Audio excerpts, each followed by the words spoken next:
Hello, everyone, and welcome. My name is Lisa Faulds, and I'm the Business Development Representative for Alexian Brothers with Ascension, Illinois. Today's virtual webinar is held in recognition of Heart Month. We're so glad you could join us as we take time to focus on something that connects us all, our heart health. I'm excited to welcome Dr. Jack Chamberlin as our speaker for today's Community Connections webinar entitled Are Wine and Chocolate Heart Healthy? What's Fact and What's Fiction? Before we get started, I'd like to share a little bit of information about Dr. Chamberlin and his practice here at Alexian Brothers. Dr. Jack Chamberlin is an interventional cardiologist with Ascension, Illinois Heart and Vascular at Alexian Brothers in Elk Grove Village. He specializes in diagnosing all types of cardiovascular disease with a focus on peripheral vascular disease and prevention. Dr. Chamberlin works with you to create a personalized care plan for your cardiovascular needs. And we are thrilled to have him with us today. Just a few housekeeping items. During the presentation, we welcome your questions. Please use the Q&A tab on your screen to submit questions so we can address as many as possible during our discussion. And we also ask that you keep your questions concise. All right, so let's get started. Without further ado, I'm going to turn this over to Dr. Chamberlin.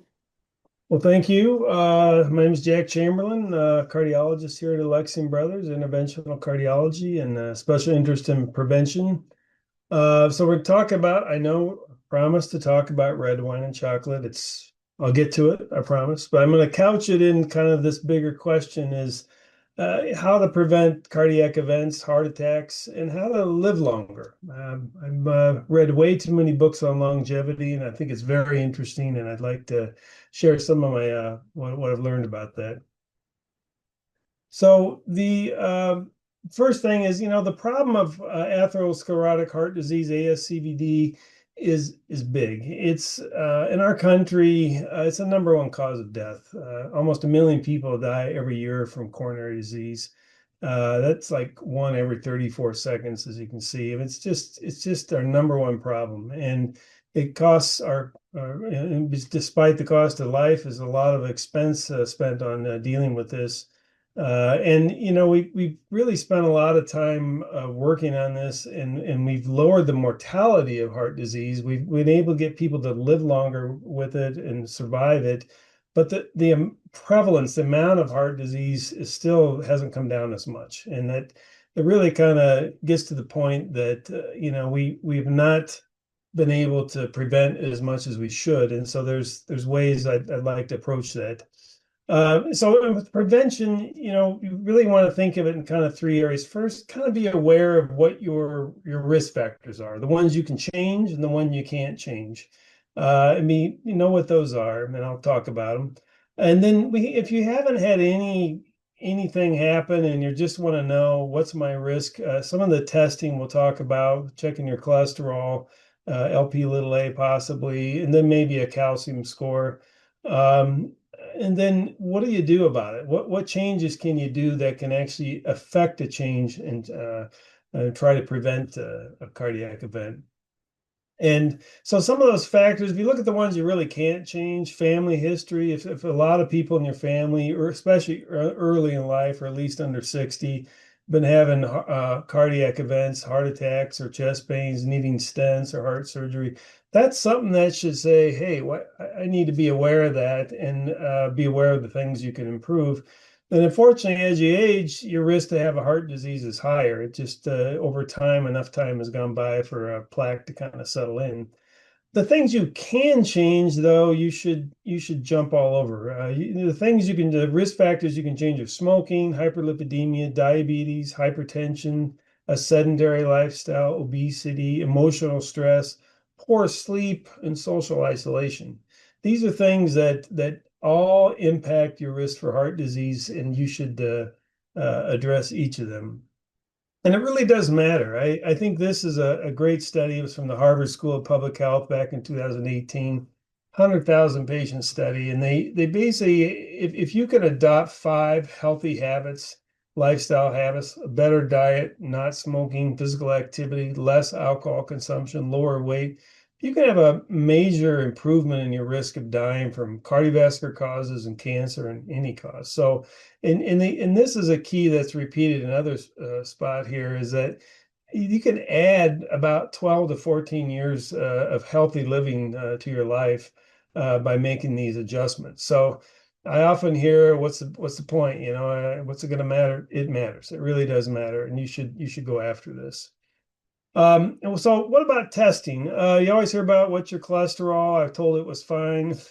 The lipid panel or your cholesterol level, we really focus in mainly on two big ones. LDL is called low density lipoprotein. That is the biggest predictor of a heart attack and cardiac events over time. And so we're very, very focused on that and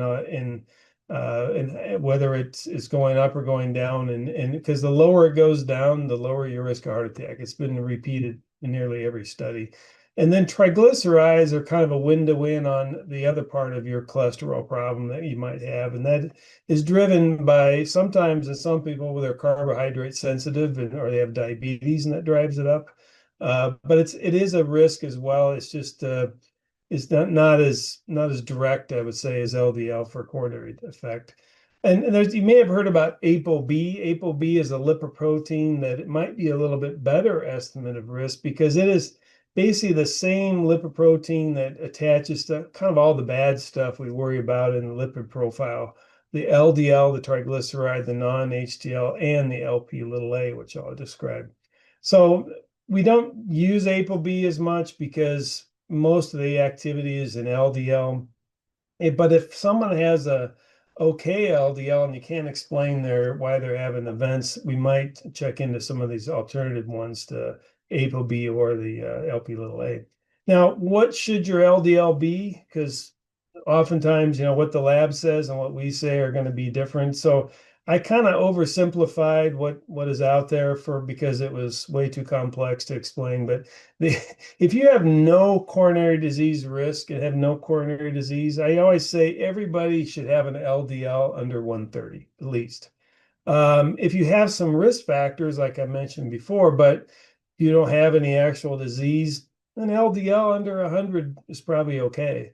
But if you have any atherosclerotic disease present, whether it's from a calcium score, had a stent, had bypass, or an abnormal carotid Doppler, any of those, you automatically have to be at least under 70 on your LDL.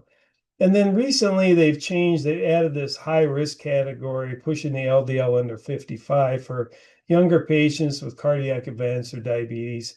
And so it's a nice thing to kind of acknowledge the fact that there is no too low LDL. I mean, all the studies with these newer drugs, these shots that have really driven, like Repatha, probably have really pushed the LDL down into single digits. There's a little tiny bit of lower risk of heart attack all the way down to these low numbers. So if you can get down to 55 with current meds and diet, then that's very reasonable.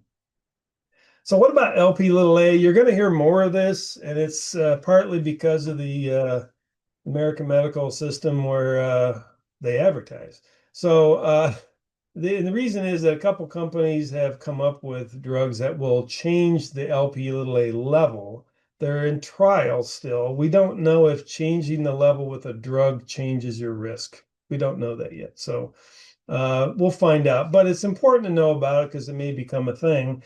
And it's, Lp(a) is really a modified form of LDL, but it's very atherogenic. And atherogenic means it wants to make more plaque in your arteries. So it's kind of a malignant thing to be floating around.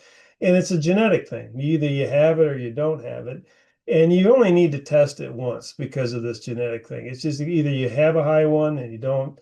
And it's helpful in people who have family history of coronary disease or personal disease and their other risk factors aren't that bad. It's nice to check it. And then maybe we'll do something different in the future, medication wise, or maybe not. But I think what I've used it as is if someone's cholesterol, LDL maybe is borderline, but their Lp(a) is very high, we get more aggressive on the LDL and say, look, you got this extra risk factor. We gotta treat this. And what's normal? Okay, well, greater than 50 milligram per deciliter is considered abnormal, or 125 nanomoles per liter. Our lab says anything over 29 is abnormal. So I don't know. I think if this becomes more set in stone, I'm sure we'll have some consolidation about with testing and get more clear about what the number ought to be.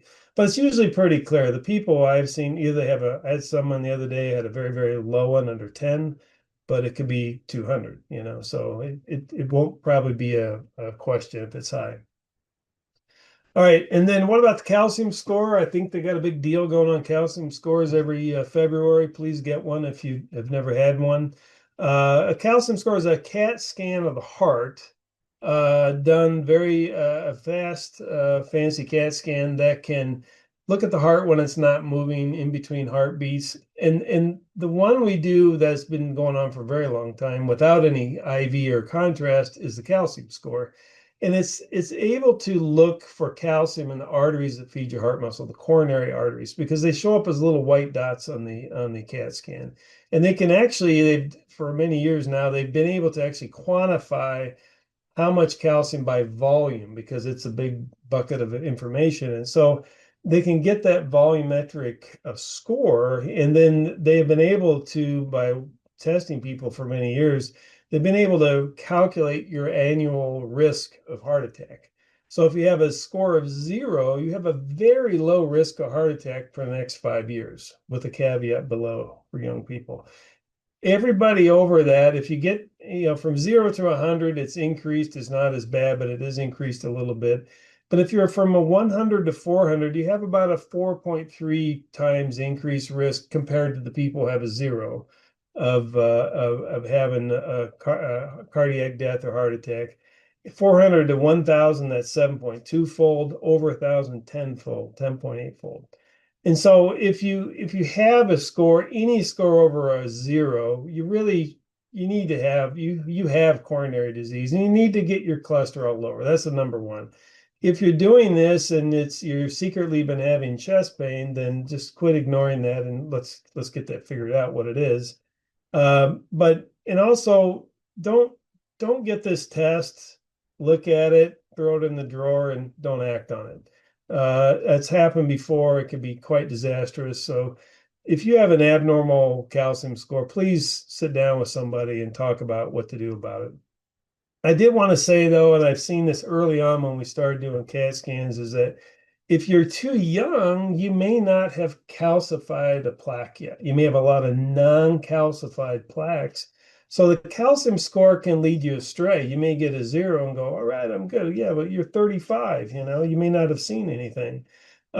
So we may in the future. So my point is that if you have risk factors and you have a 0, go back to what a 0 means. You're low risk for 5 years, check it again. If you have, we will be getting more of these other tests called plaque analyzation, CT angiograms, like Clearly is the one we have. And once these get more paid for better with insurance, you're going to see more of this. But it is a CAT scan angiogram using AI to really look for vulnerable plaque. So look beyond just calcium, but look at any plaque you might have, and then classifying those of being high risk or not. So that's going to be our future. I just hope it gets there a little bit faster, but it is available. It's just hard to get someone to pay for it that you pay insurance to. So anyway, that's calcium score. Get yours if you haven't had it.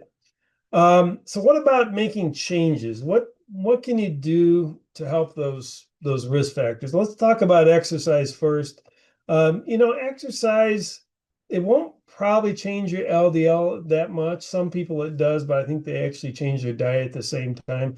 But it definitely helps with raising your HDL and helping you with control of diabetes. If you have diabetes, exercise is an absolute must, because exercise and using your muscles will pull glucose blood sugar down out of the bloodstream independent of your insulin receptors. So you can really help modulate your glucose levels, and especially when you have insulin insensitivity problems. So it's helpful for that. And the biggest thing is that it's really tied to longevity. I mean, over and over again. I'll give you a few examples. There's Definitely, I mentioned some of this earlier, but regular exercise can add 10 years to your life. And one study said even if you do 15 minutes a day, you can get 4 years of your life. So, and there's some large meta-analysis, 30 million patients, that 1 in 10 premature deaths could be avoided if everyone would do at least half of the recommended 150 minutes a week of exercise. So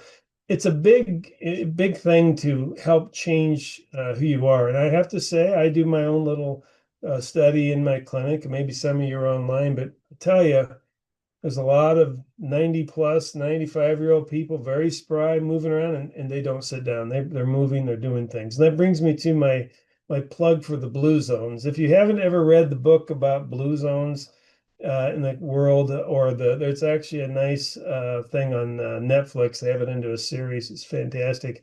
It's all these hot spots of centenarians, people, a large collection of people who live to over 100 years old. And there's a lot of similarities, and everyone thinks it's going to be, one thing, but one type of diet or one special thing or what to do, that can vary a bit. But every single one of these people, they're active. They're moving, they're walking, they're hiking, they're gardening. There is no one sitting on the couch that's 100 years old. They're moving. And actually, the best one is I got out of this in Sardinia. It was one of the blue zones island off of Italy. The steeper the incline on the mountain that people lived, the longer they live. The concentration of centenarians was higher as you went up the mountain. So that says something about having to walk uphill all day is good for you. So I can't say enough about that. Okay, Dr. Chamberlin, yeah, would this be a good time to ask a question? get it. What do you got? Someone is asking, what is the best exercise, cardio or weights? We're going to cover that right now. Well, there you go. Thank you. So let's talk about that. So, cardio, there's two kind of measurements that have been tied with longevity. And one is VO2 max and the other is grip strength. And this is kind of getting to that question, actually. Is VO2 max is kind of um, it's a thing that we do when we're trying to really figure out how well does someone's heart work, how much exercise can they do. It represents the maximum amount of aerobic exercise you can do. It's how much oxygen you can consume, and you can estimate it with this little formula there. But the highest on record, I think I saw the guy. If anyone watched that a Norwegian cross-country skier doing a 6-minute mile uphill on skis, he's probably this guy. 97.5 is the highest ever recorded. Average, in your 20s, men are around 50, women about 41. But the bad thing is it diminishes with age, 9% decline per decade. But the key, and this is the aerobic question, is that we know that higher numbers are definitely associated with longevity, but you can train up to this. And this is the difference between people who don't do anything. Their VO2 max will come out very low. People who are active and doing exercise regularly, just about anything, but mainly aerobic, you're going to improve that VO2 and it translates into longevity. So don't run out and train to VO2, but this is my argument to do aerobic exercise. It really matters. Now, what about weights? Grip strength has been you'll hear a lot about it. It's like, oh, we got to have a grip strength. Well, there's a reason for that. And there was a really large study, 150,000 patient study, that confirmed that grip strength was inversely associated with mortality, which in non-doctor speak means if you have really good grip strength, you live longer.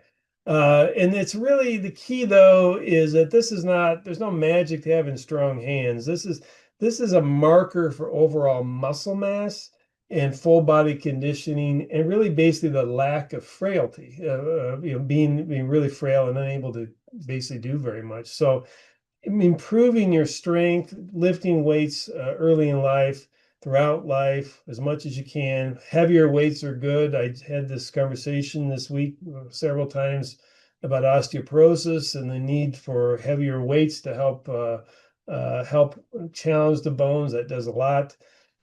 So you need both. You absolutely need both. You need the VO2 max stuff. You need to get the aerobic exercise, and you got to lift weights. And there's a lot of ways to do it, but you should do it.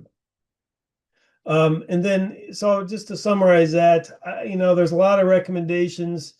I think trying to get 30 minutes a day, at least 5 days a week of walking, running, biking, swimming, hiking, whatever you can do is worth it. It would be really nice to get into zone 2. There's 5 or 6 zones of exercise. This is about 75% of your maximum predicted. 220 minus age is your maximum. But any amount really matters. And there's the, in this sort of not real vigorous exercise, but trying is able to kind of carry on a conversation, but you kind of choose your words carefully. I like that description of a good level of exercise for zone 2. So trying to get that in, and I have a lot of people work really hard and they're on their feet all day and they think that they exercise, but no, their feet hurt. And unfortunately, your heart rate didn't get up with all that time you spent on your feet. So trying to get some increase in heart rate is worth it. And again, strength training, it really matters. Build up that muscle mass now. You can do a lot of ways, though. I think this is a key. Weights are great, but resistance bands, pull-ups, push-ups, squats, physical therapists call it the sit to stand, walking uphill, working in the garden. All these are excellent, ways to get aerobic, but also strength training, resistance training. And please do it. It really matters. Dean Ornish, I'll talk about him a little bit. He has a lot of nice, simple band exercises in his book. And a lot of these are just squats, using the bands different ways. It really matters. And then one thing I wanted to add on, it's kind of talking about balance and flexibility. Strength training can help with this, but a lot of people point to yoga as a way to kind of work on balance, kind of and flexibility and strength in different ways. And I think this is very helpful. I encourage a lot of people to do this. I think that part of the benefit of exercise, but also a big one with strength, and I would add the yoga to this, is injury prevention, fall prevention. And I saw this with my 89-year-old father last week. He kind of missed a step, and I saw him reach back, grab something, set himself up again, and get going. I said, he's got grip strength. He can hang on to it. He's able to right himself, and that really is what it is. You're active, and you can help yourself not fall. You work on your balance. This will help you stay alive longer with fewer hip replacements. Dr. Chamberlain, there's Yeah. another question. Is this a good time? Yep.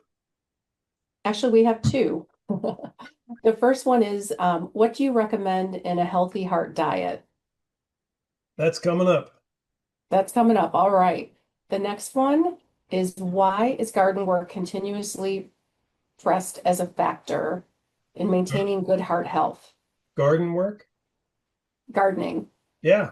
It's an old one, and I remember reading about this a long time ago. And you think of it, if it's a lot of squats, a lot of moving up and down, reaching, lifting, pulling, pushing, and it's very interesting because you're doing a lot of exercise that sometimes some people can't do. You can't go from all the way down to the ground and work on the ground and stand back up again. So it's a good exercise. I think it's actually doing about 100 squats. It's really, that's probably what the activity, but they're also using your hands and squeezing and pulling. You develop some strength that way as well. So, all right, hey, you want me to go on? That's all the questions for now. Thank All you. right. So what about diet? There are a lot of opinions out there, and we're going to talk about some of them. I might be opinionated. People will say. But there's few things about diet that really transcend all diet approaches. And if you really look at what all of them say, they say this first. And number one is fewer calories. Americans eat too much. We get a lot of calories compared to other countries. And we have a lot of obesity, but we also have a lot of diabetes. So number one is portion control. You follow what these are simple recommendations. And then the whole carbohydrate thing. I love my complex carbs, fruits, vegetables, whole grains, beans. Those are good carbs. Don't be afraid of those. They're complex. Your body has to work pretty hard to digest them. The sugar curve should be very slight. But you got to be careful of the simple carbs. All the complex carbs that got processed down to where you don't resemble them anymore, and it ends up to very much processed food, ultra processed food. Everyone agrees that stuff's bad. And the last thing, not everyone buys into this based on what I hear from people, but a lower fat diet leads to better lipid numbers, cholesterol numbers, and fewer cardiac events.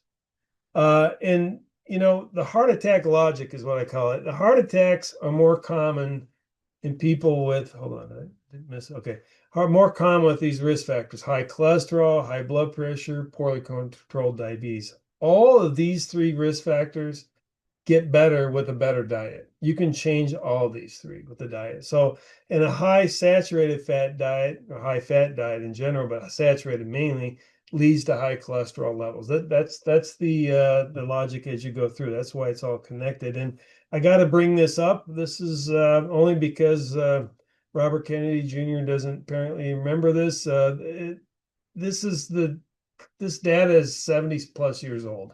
The Framingham Heart Study started in 1948 after World War II, trying to understand, like, why do people have heart attacks? Do we have a good reason for this? And they published this in 1961. They clearly showed that very strong correlation between high blood cholesterol level and high heart disease. And men, fortunately, it was mainly men in this study, with a total cholesterol over 244, had 3 times the coronary incidence of those, even with a cholesterol level less than 210, which we consider kind of high anyway.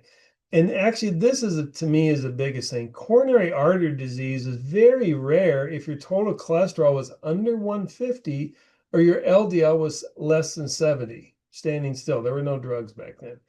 So there's a definite correlation with high cholesterol and heart disease. And it really helped people go, oh, we can maybe prevent this. It finally started it. It wasn't just, oh, shoot, he had a heart attack, who could have thought? Now it was like, oh yeah, there's a reason for that.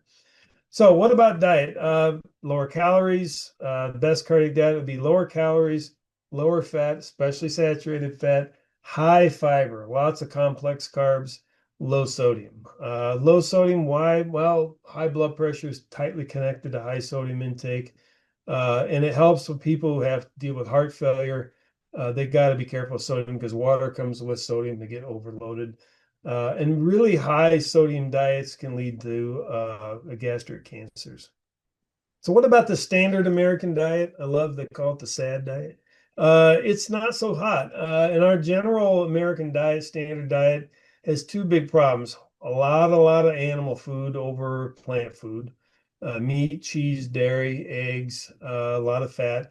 And it's really concerning how much processed food is in there. And I think a lot of people think they're eating okay food, but actually it's quite processed. And so trying to kind of weed out and go, well, can I get this in a more unprocessed way?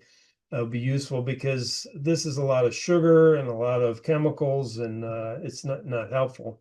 So I wanted to kind of compare all the diets because there's people have a feeling about what they should do, but I want to focus in on the total calories in the diet that are fat, because this really tells a story. So a standard American diet, fairly heavy in meat, 34 to 38% of the total calories for most American diets is fat. And so that's kind of take that as the benchmark for our country. If a Southern diet, a lot more fat, 45, 50%. There's actual studies on this. It's crazy. Very high percentage of calories of fat. And it may taste good, but it is bad for you. And there is a lot of cardiologists in the South. And the AHA, the American Heart Association recommended diet, they basically say, hey, eat vegetables, grains, and fruits, but you can have meat and dairy in moderation. Well, that gets your total calories as fat just down to maybe 30%. Not a very big change. And the Mediterranean diet, which is basically a plant-based diet plus fish and olive oil and, whoops, maybe wine, depending on where you're at and your interpretation, you still run around 30% of total calories as fat. And I kind of quiz people on when they say they're on Mediterranean diet, what does that mean? What are you doing? And almost everybody eats chicken.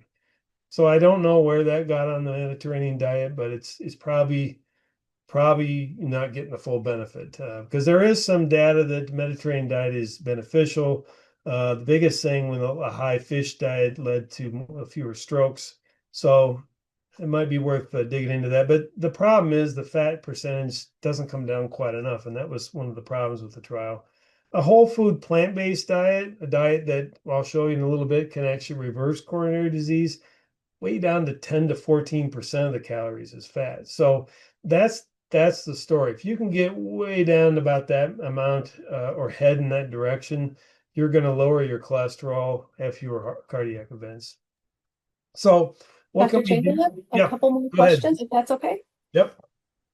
The first one is, what is your opinion on heart supplements? You mean where they say, hey, take this pill, it's good for you, it's going to help your heart. Some of those are attempts to take healthy fruits and vegetables, make them into a pill, and help you cut ahead to the line. They're not going to work. Because you miss out on fiber. If it's one of those where it's like a vitamin thing, or a vegetable thing or fruit thing, just eat the real thing. And most of the other ones are trying to, if you dig into what's in there, it sometimes it may be natural statins that can lower your cholesterol a little bit. But most of those are probably not worth your money. We eat too many supplements in this country. We have very rich urine. They don't do a lot. So All right, another question is, can coronary disease reverse with good diet and exercise?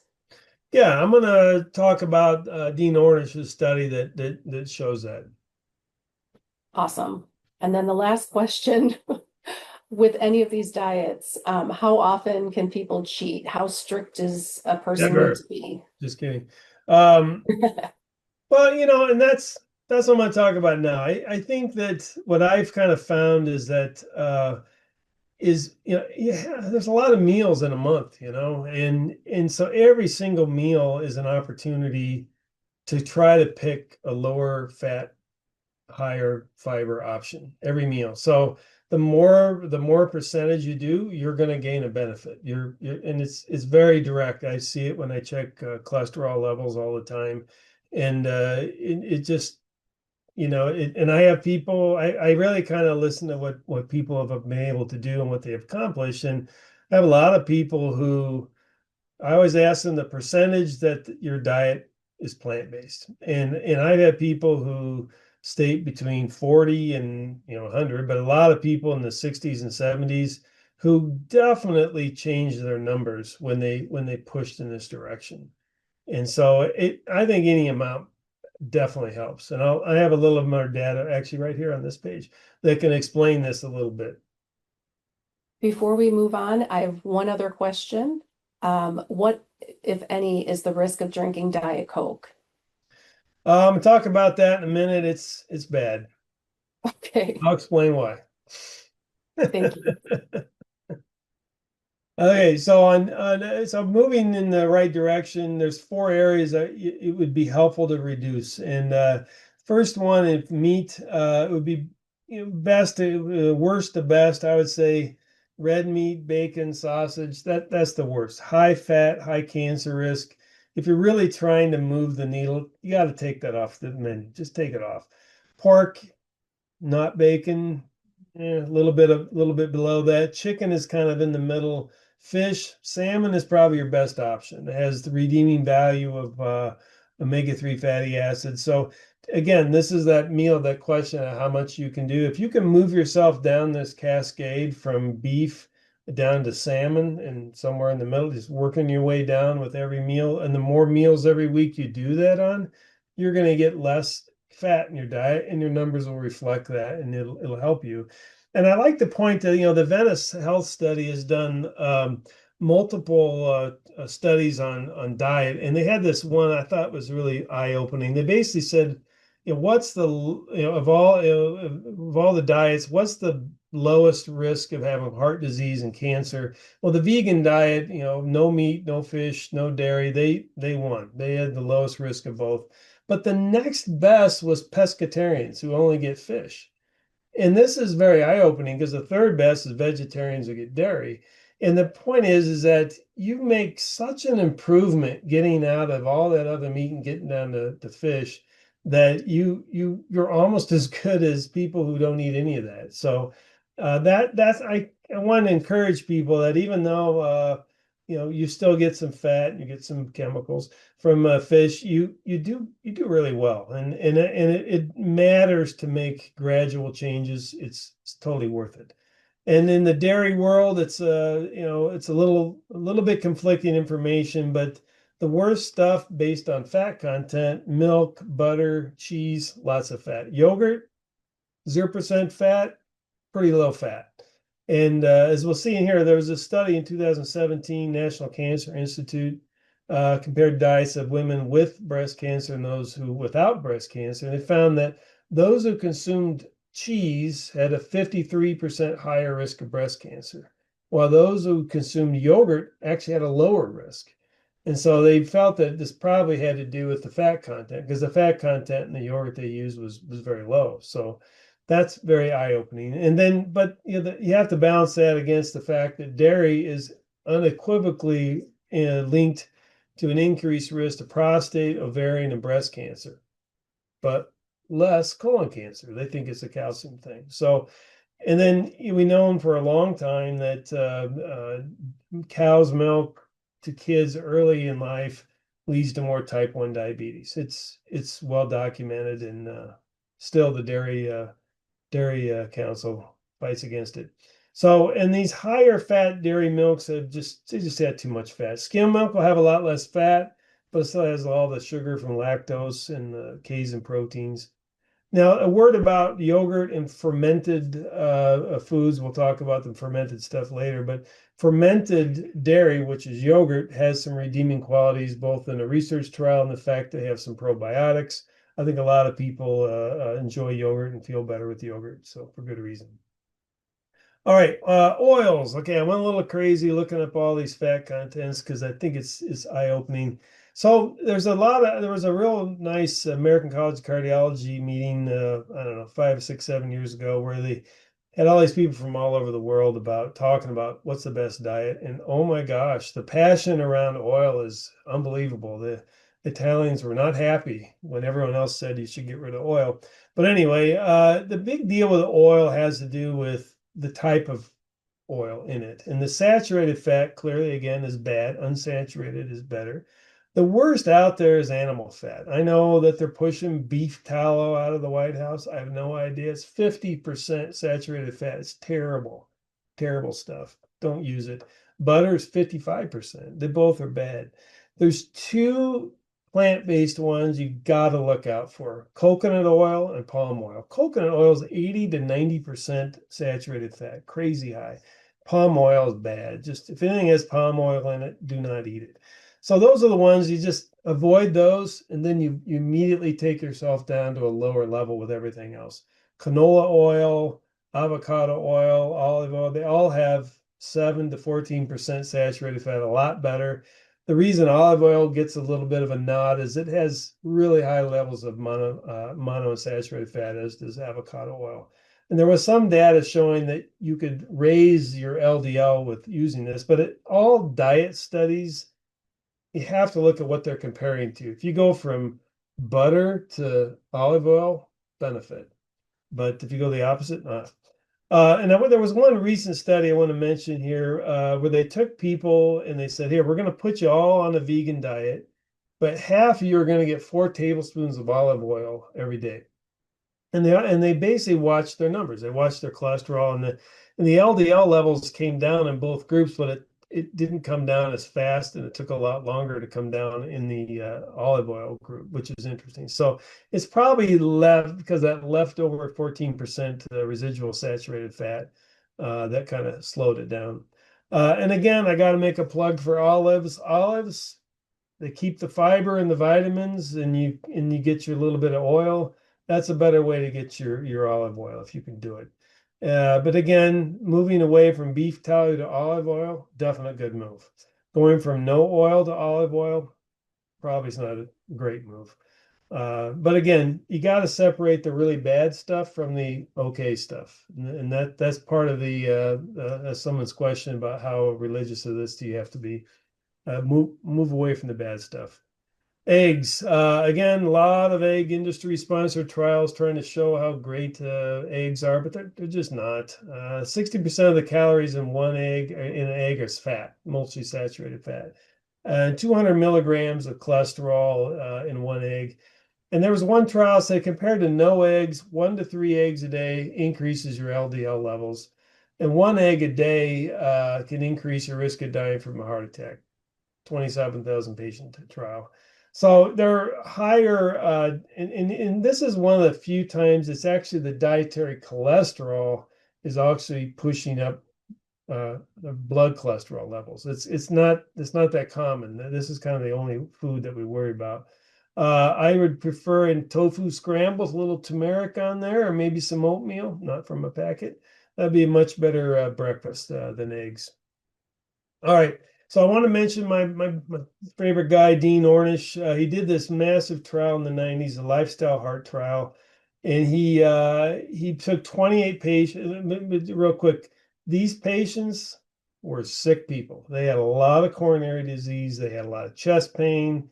They'd had stents. They'd had surgery. They had been. One guy was on the transplant list. They were at their wits' end, and they didn't have much else to do. So he took all these people in his trial. 28 of them he put in his lifestyle modification part, and 20 he left in a standard treatment. What we had then just, take your medications, follow an AHA diet.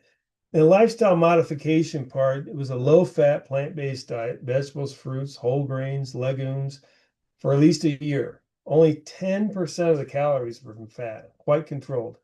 They had egg whites and a cup of non-fat milk or yogurt a day. That was it. And no limit on the amount of food. So this was all low fat, zero fat food. You can have as much as you want. Spent a lot of time on stress management, an hour a day of meditation, breathing exercises, relaxation exercises, exercise 3 hours a week. So put them into big time rehab with the diet. And they did not use any medications. I don't think lovastatin had come out. It was the first one yet. No angioplasties, no angiograms, no surgeries. So they followed these for a year, and this is what happened. The treatment group, the cholesterol dropped from about 227 to 172, the total cholesterol. The LDL got down to 95. But the big thing is 91% of these people had a reduction in angina. So this really big change in symptoms for a modest change in cholesterol movement.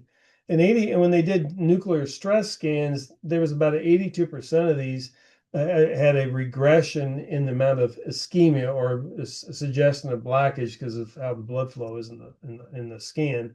So 82% looked better on the stress test. So this was really why eye-opening that I've seen this before, that you may not change the numbers, but you definitely change symptoms. And the control group got worse, 165% increase in angina, and their cholesterol was worse.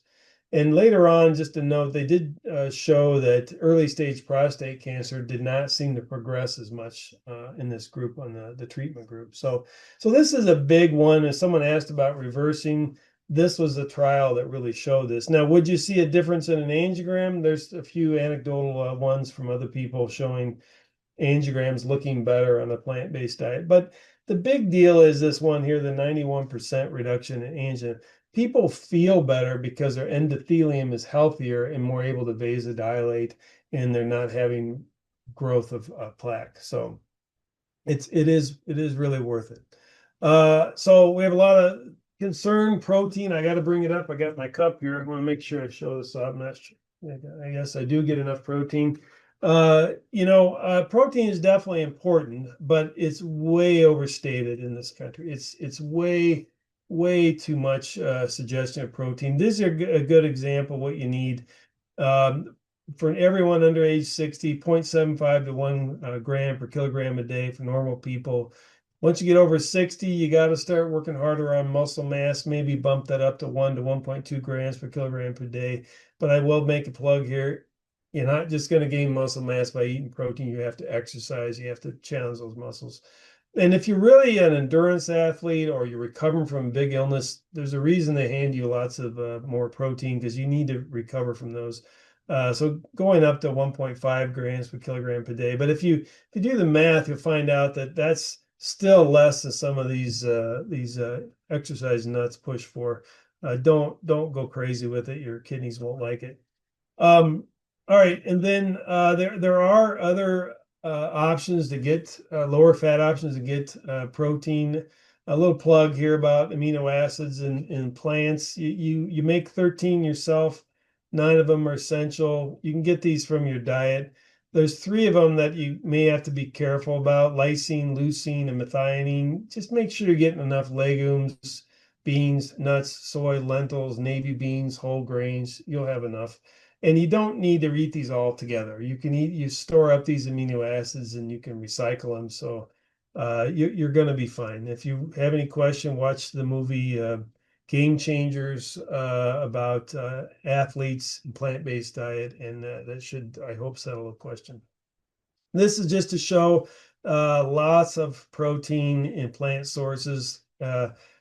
Beef, chicken, 7 or 8 grams, 12-gram of lentils. Lentils win every day. So. All right, a little thing here. We're running out of time a little bit about sugar and processed foods. Think of these as just empty calories. They're just calories. They're not doing anything for you. They're not giving you protein. They're not giving you vitamins, or they're not giving you fiber. They're just pure sugar, not helping you. You got to really avoid sugary drinks. I get bummed out watching everyone at the Starbucks downstairs. They get these big things full of 3,000 calorie coffees. Like, what are you putting in there? You don't do that. It's just, again, empty calories. It's not helping you. Soda's got about 10 teaspoons of sugar in it. Okay, the diet soda question. The problem with diet soda, these artificial sweeteners, aspartame is probably the worst, but they make you hungry and they make you crave sweets. It's a weird thing. And it also messes up the microbiome, which we'll talk about in a second. Makes it hard for you to metabolize glucose. So you end up with gaining weight and getting more sugar to deal with and pack away. So they're bad, and there's other bad things about it, but this is the number one thing I think is a problem. And there's the word about snacks, and get a quick snack here or there. If you've been to Dr. Grunewald's office, there's snacks everywhere. Okay, I won't tell him. There's a lot of calories, 500 calories a day on average. Try to turn, I already ate it, but turn fruit into your snack. An apple, whatever you want. You try to use fruit and vegetables for that, and you'll do better. And again, junk food is just bad. You can see increase your risk of dying. Bad stuff. All right, I want to talk about the microbiome. I will not do it justice. It needs like 3 hours at least to talk about. But the microbiome is all the bacteria and other organisms in your gut. And the issue here is that these organisms, the main concentration is in the large bowel, but we used to kind of know they were there, but since about 2007, they've done a lot of research, a big study on this, and we keep learning more and more about what's going on. And the big deal is that they're very important to digestion, and they basically send good or bad signals depending on how the microbiome population is, the bacteria. And it's critical. It basically unpacks the food, extracts the nutrients, sends signals through the bowel wall. And what you eat affects what's going on in your gut. That's the most important thing I want to tell you, is that you have all this bacteria. They're doing a lot of wild stuff. It's really cool what they do, but you're in control of it. So if you eat bad food, you're going to promote bad bacteria. Think the worst example, C. diff colitis. That is a big bad example of dysbiosis, where you've messed up you've had to take a bunch of antibiotics for one reason. you knocked off some good bacteria, some bad bacteria took over, and now you're sick from the bad bacteria. So this happens on minor levels all the time. So plant-based foods promote good bacteria. Animal-based foods, antibiotics, unfortunately, alcohol, that's a precursor, you're going to hear about it, promote bad bacteria. And another part of this is, the point is you want a very diverse microbiome. You want a lot of different stuff. And the best way that this happens is a very broad range of plant-based foods. If the more broad the diet, the more diverse and healthy your microbiome will be. In a few words, just, people hear about prebiotics. Hey, I'm going to take my prebiotic. Prebiotic is the food that we eat, which feed the gut bacteria. I think oatmeals and berries, excellent prebiotics. That's going to feed the right bacteria that I want to be promoted. I want them to be dominant. Probiotics are good bacteria. You can get those from fermented foods, sauerkraut, kimchi, miso, yogurt. Those are all probiotics, and they do help. But again, if you eat good prebiotics, you don't need a lot of probiotics. But there's good data on these. Feel free to use them. And just postbiotics just mean everything that the compounds that are produced after this. And to summarize multiple volumes, basically the compounds, the short chain fatty acids that bacteria produce, they go on to act on the wall of the colon, and they can affect the nervous system and the lymphatic system right outside the wall of the colon. It's really interesting. If you ever want to read more about it, very good book called Fiber Fueled. I recommend you read it. And it's going to probably be out of date in another couple months. It's just, this stuff is moving very fast. All right. Finally, we're almost done. Red wine, is it good for you? Well, here's the problem. Alcohol, they've been talking about this a long time. There's unfortunately no safe amount of alcohol for consumption. They can't find it. There's been some studies, and there's one small group I'll talk about that might get away with it. One thing, gut microbiome. Well, unfortunately, alcohol can damage it. It's worse with binge drinking. It can increase the permeability of that barrier between the bacteria and the immune system, and you can get some endotoxins. It's actually, this is one of the things I learned digging this out. They figure out that probably the reason cirrhosis happens is to do with messing up the microbiome. Bacterial endotoxins injures the liver, not alcohol right on the liver. This is the pathway. Alcohol causes cancers. Oral, throat, esophagus, liver, colorectal, breast. It's a class 1 carcinogen, just like asbestos and smoking and UV radiation. So got to consider that. Increases your risk of Alzheimer's disease. So there were some studies that suggested a health benefit, but they were kind of flawed. And this is the summary of that, is that they excluded non-drinkers who quit due to either alcoholism or other problems with alcohol. So they weren't even there. So their problems didn't even show up in the study. And they excluded those who died from the effects of alcohol as well. So, and then there's this healthy user bias. Older patients hanging around feeling good and enjoying a glass of wine they survived. They're in great shape. They were healthy otherwise, and they populated up the study, and they're like, oh, look at all these healthy people enjoying wine. Wine must be the reason. Well, probably not. So again, it's also more empty calories. There's a little less calories than fat, about 7 kilocalories per kilogram, and your liver's busy digesting the alcohol instead of taking care of fat. So what's the good side of wine? Well, the polyphenols, the antioxidants, resveratrol. It has been associated with heart health. Polyphenols are prebiotics, so maybe they counteract the alcohol. And this is some issues about the TMAO levels. I didn't get into this about meat, but these are some of the bad substances that go up in the microbiome with meat and dairy. So it'd be helpful to just eat less of these bad things and eat more grapes and blueberries and raspberries.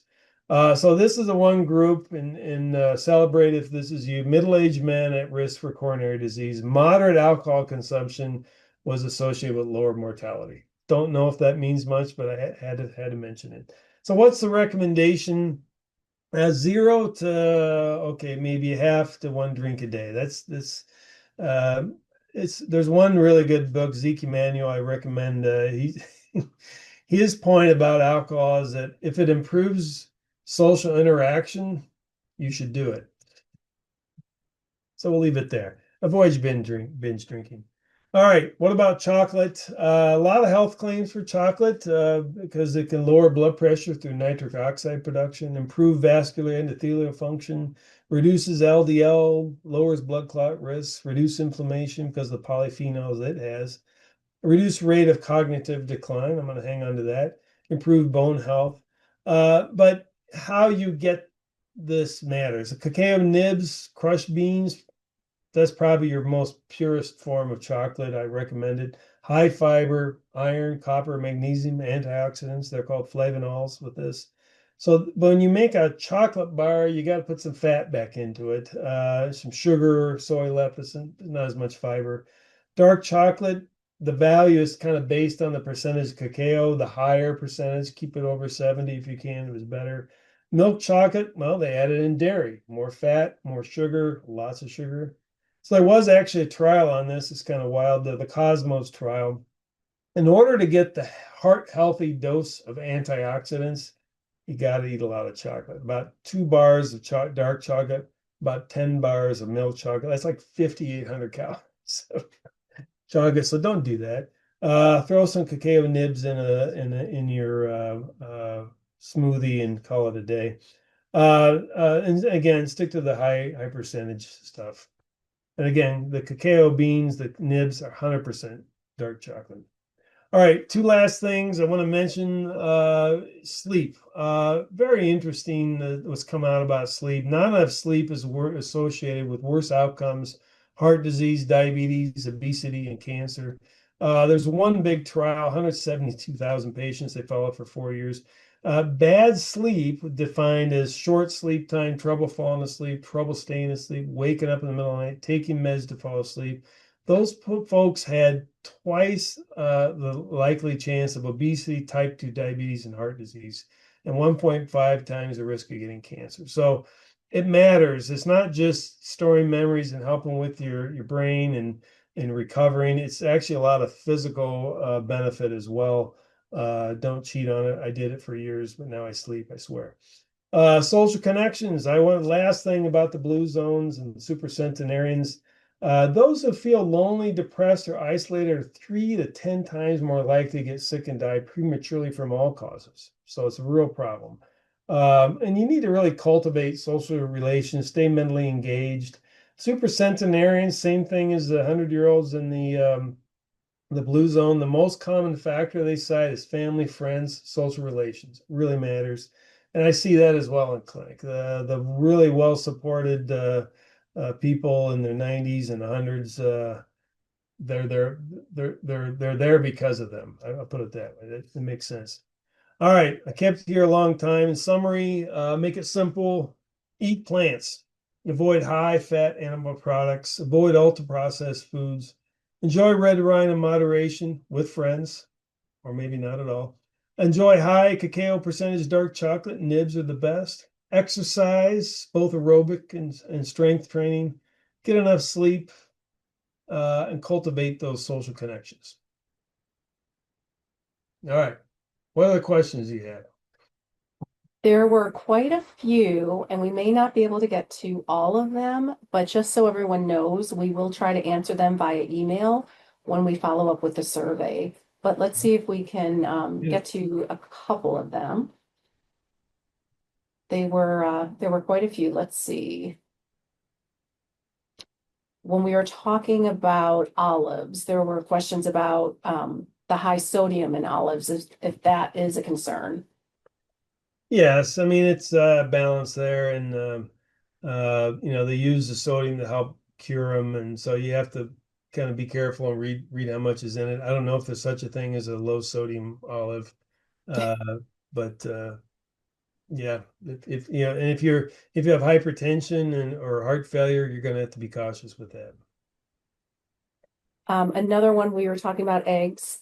Do egg whites have cholesterol and fat, or is it just the other part? most of it's in the yolk. The egg whites is an improvement. I would put that on that percentage of improvement thing. Like going to egg whites is a reasonable move. And just see what you get out of that. So yeah, a lot of people do that and it works fine. Okay, and we were talking about the different oils. So based on your presentation, do you suggest that avocado oil is the best? I think avocado oil and extra virgin olive oil are quite similar. They have this similar amount of monounsaturated fat. So I think and they have a similar amount of saturated fat. So I think they both are reasonable in small amounts, uh drizzle it on your salad, whatever you got to do, or but they're the lowest risk. I have a lot of people who drink olive oil for health benefit. Please don't do that. Awesome. Now this one is about you. What is the greatest change you've noticed since being on a plant-based diet? Have you had a decrease in acquired illnesses, an increase in energy level? Yeah, I started this in 2018 and I lost 20, 25 pounds in about 6 months. And that was the biggest thing. I think that I just felt better and never had constipation ever again. And I just felt better, and I used to get like this weird rash on my elbow all the time, and it just went away. Yeah, and I think that was getting rid of dairy. So uh, yeah, I think you just kind of I think the other thing is you feel there's this point where you feel kind of run down and you're trying to exercise and you just don't feel that good. And I just felt so much better when I got off of all that stuff and just was doing a plant-based diet. And I think that helps a lot. So those are the biggest things I would say. And then a couple more real quick. Are raisins a good snack and are chia seeds good for you? Yes, on both. Raisins are, there's going to be a little bit more fructose in there, but they're lots of fiber, and they're just kind of like getting other dried fruit that's going to be a little concentrated, so be small doses, but nothing wrong with that, and you're getting all the fiber. What's bad is when you take fruit and you juice it, get all that juice and you throw away all that fiber, you get a big load of the sugars of fructose, and it's you lose all the benefit of the fiber. So your body's having to deal with this quickly versus getting it gradually when you have the fiber. And the chia seeds are great. There's a lot of omega-3 fatty acids in those as well. Probably helps to grind both chia seed and flax seed and get them ground so you can absorb them a little better. Awesome. As I said, we'll get to some of the other questions in an email in probably tomorrow or the following day. And with that, I would like to close it up by saying thank you so much, Dr. Chamberlain, for presenting today. So many great takeaways for all of us, and we really appreciate you sharing your expertise. All right. Thank you guys for listening. If you'd like additional information about the cardiovascular services offered at Alexian Brothers, or to make an appointment with Dr. Chamberlain or any of our providers, you can scan this QR code right there and it'll bring you to our webpage. And then the last slide here, for more information on any of our services, you can either follow us on Facebook by scanning that code or go to our website for more information about locations. Thank you again, everyone. Truly appreciate you being here tonight. All right. Have a great night.